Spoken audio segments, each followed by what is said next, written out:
It's just past midnight in New York when suddenly, the breaking news banner flashes across TV screens around the globe. China issues explosive statement on Philippines, world reacts in shock, newsrooms buzz with urgency, anchors scramble for updates, their voices tense, faces lit by the blue glow of monitors. The world holds its breath as reporters describe an unprecedented diplomatic crisis unfolding in real time.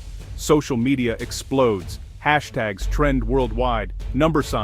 China statement Philippines crisis. Shares multiply by the second. People everywhere reach for their phones, eager to know what has happened. Journalists rush to translate, verify, and broadcast the dramatic news. Overnight, what began as a press briefing in Beijing has become the front-page story on every continent. In living rooms, cafes, and offices, people huddle around screens. The air is thick with uncertainty. What could China have said to spark such a furious response? Why is everyone, from politicians to students, talking about this single statement? The suspense is almost unbearable.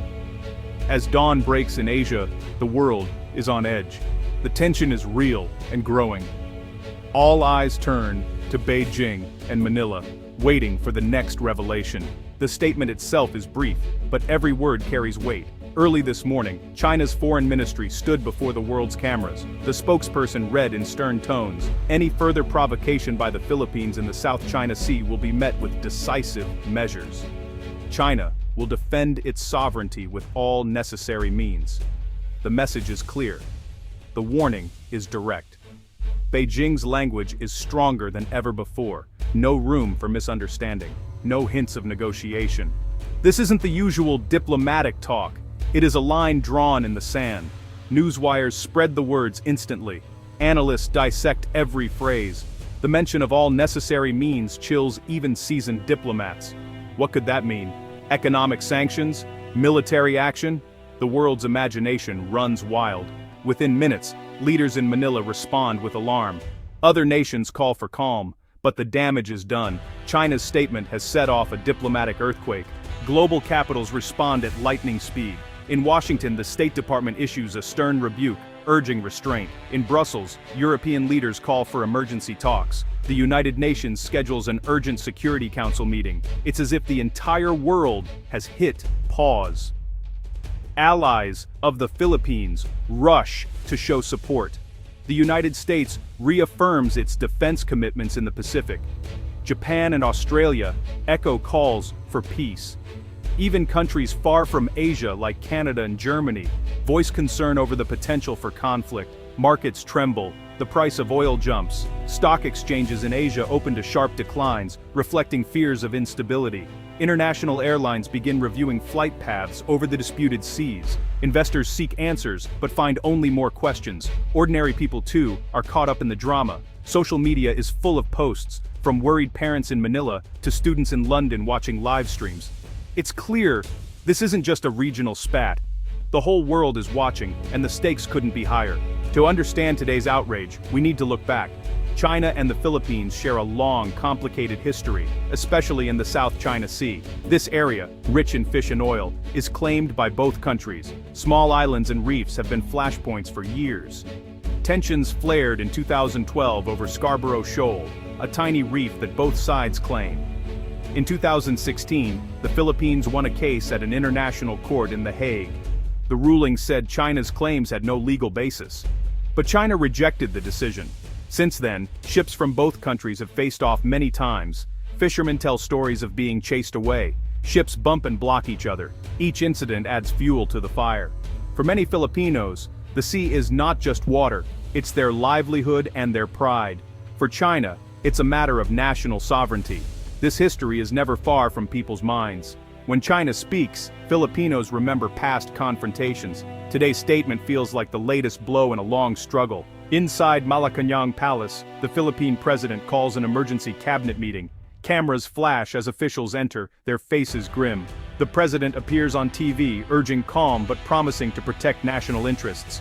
"We will not be intimidated," he says, his voice steady but tense. World leaders add their voices. The US president tweets support for the Philippines. Japan's prime minister warns that peace in the region is at risk. Australia offers to mediate. Each word is carefully chosen. Everyone knows that the wrong statement could make things worse. On the streets of Manila, emotions run high. Protesters wave flags and chant slogans outside the Chinese embassy. Some demand stronger action, others call for dialogue. In rural fishing villages, families worry about their future. "We just want to fish in peace," says one elderly fisherman, wiping tears from his eyes. In Beijing, ordinary people follow the news with mixed feelings. Some defend their government's stance, proud of China's strength. Others fear the impact of rising tensions. No one can predict how the crisis will unfold. At the United Nations in New York, diplomats from dozens of countries crowd the Security Council chamber. The Philippine ambassador pleads for international support. China's representative insists on their right to defend their territory.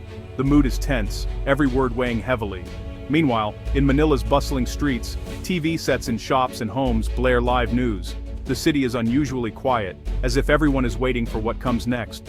Police stand guard outside foreign embassies, ready for possible unrest. Local radio hosts interview experts and ordinary people, seeking answers. Back in Beijing, the foreign ministry holds another press briefing. Journalists from around the world press for details. The spokesperson repeats the government's firm position, but refuses to elaborate on decisive measures. Some reporters leave with more questions than answers. These are tense times. In capitals across the globe, leaders huddle in crisis rooms. The sense of uncertainty is almost tangible. Experts warn that the situation could escalate quickly. Some fear that a single clash at sea might spark a wider conflict. Military analysts note the buildup of ships and aircraft in the region. They caution that accidents happen fast, and misunderstandings could be deadly. Other experts see opportunities for diplomacy. They urge all sides to return to the negotiating table. "Communication is key," says one former ambassador. "No one wants war in the South China Sea." But they also admit that trust is at an all-time low. Economists worry about the impact on trade. The South China Sea is a highway for global shipping. If tensions rise, prices for goods could spike. Insurance companies are already raising rates for ships in the area. Airlines are planning for possible diversions. For ordinary people, the future seems uncertain. Will there be peace talks, or will the crisis spin out of control? Answers are hard to find. In moments like these, information is crucial. News outlets urge people to check reliable sources. False rumors can spread panic or confusion. Governments issue statements reminding citizens to stay calm and avoid speculation.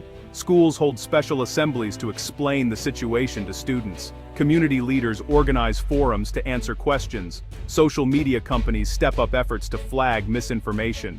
The public's hunger for facts is matched only by their fear of what might happen next. Staying informed means more than just reading headlines. It means understanding the context, listening to different perspectives, and keeping an open mind. In a crisis, knowledge is power.